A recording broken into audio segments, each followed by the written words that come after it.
Master R started La Domaine in 1993 with a woman named Madame Shang, and it quickly turned into a place where people of all persuasions can come to explore their sexuality and be guided into the BDSM lifestyle by people who are very experienced.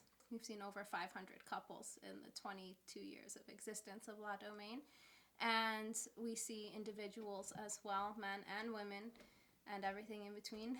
And it's people who are interested in exploring either dominance or submission or both.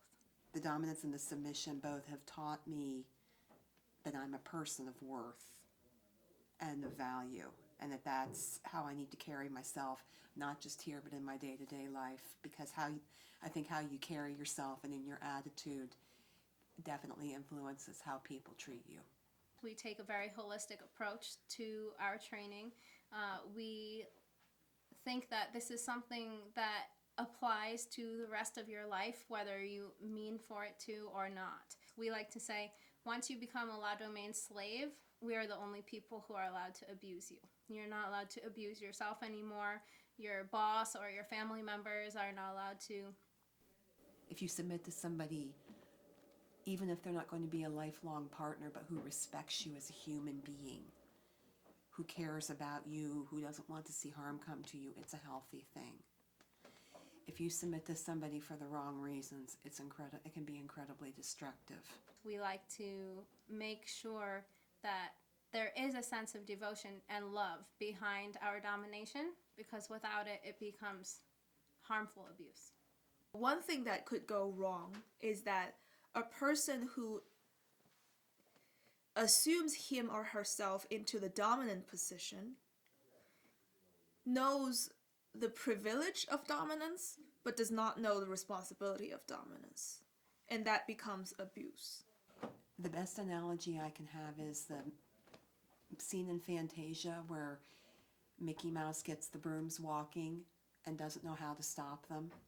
That's what happens when a dominant or alleged dominant takes a submissive somewhere and doesn't have any idea what they're doing. They start the brooms walking, they start an avalanche in a person, and you don't have any idea what you're dealing with. And you have an incredibly vulnerable, open person, and there are people who take advantage of it. It can be harmful, absolutely, but it doesn't have to be, and it absolutely shouldn't be. I called Master R because he said, I have somebody you really want to meet. Made an appointment to meet in session the first time with Miss Couples. At the end of that session, we were standing face to face, maybe a matter of inches apart. And I looked deeply into her eyes, really. And I realized then that she had taken me someplace I had never been before. It was a really strong, kind of warm feeling. A lot of people expect dominatrixes to be a harsh person who's very strict with a whip and always commanding and demanding. But I think what's important for my slaves is, like he said, when we looked into each other's eyes, that he could see that I was a real person and we had a real connection. Mm-hmm. You agree with that? Very much so. Very much so. When I submit or when I dominate, the level of trust is incredible and the bond is incredible. Mrs. Couple instilled in me like a flame, really, that warm inside and still burns today after almost 2 years that we've been sessioning back and forth together. You have to be a strong person. You have to have, and I don't just mean strong enough to take a blow from a whip. You have to have a strong character and a strong heart and a strong mind. It's not for the faint of heart. It's not for the weak or the mealy-mouthed, or at least it shouldn't be. You see some submissives who they never say a word and they're sad, and you can just see on their posture.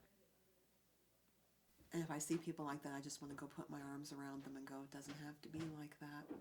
You can be submissive and you can be proud and you can stand with your head high. Because it's a beautiful thing when you find a master to serve, and there's such strength in that. The major thing I learned about myself through my submission was that I was not a weak person. When Master Art and Mistress Colette brought out their bullwhips for that first time, and I took a serious lashing and enjoyed it and was begging for more, I realized that strength has nothing to do with the amount of weight that you can lift. It's about character. And that helped me immensely in my life because I stopped believing that I was a weak person.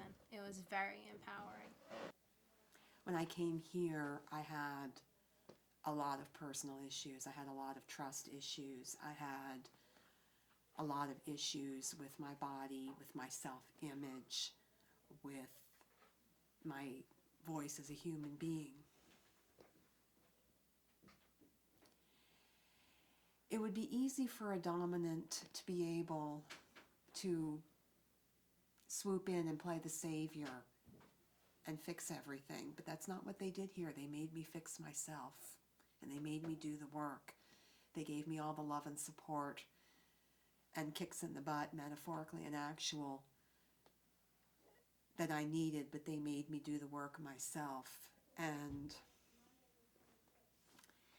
that's a tremendous gift. At La Domaine, we say it's not about how much you can take, it's about how much you can give. And that's very much what his submission is like. It's a gift, and it definitely blossomed with me in that moment. Coming here and taking the steps that I've taken has made a grown-up out of me. It's made a woman out of me.